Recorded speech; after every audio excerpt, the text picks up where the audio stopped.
Here you can see a couple of sketches I've done. I've based my idea on the brand's font tradition.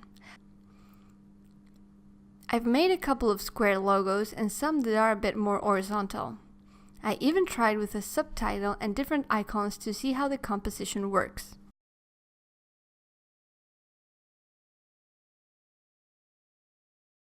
It's really important to make hand sketches before the digital version, especially when drawing letters,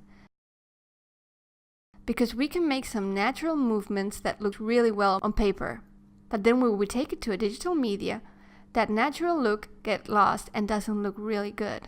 Only when I'm designing logos, I make different versions, because I think that the time you put into final versions that will not work is a wasted time.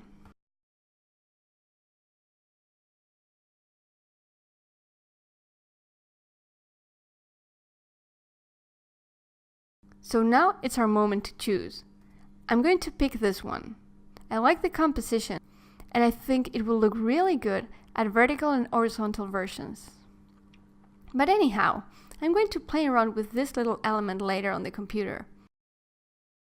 I also see a couple of mistakes here, like this spacing. There's very little here and too much here. Now we just have to scan or take a picture and send it to the computer.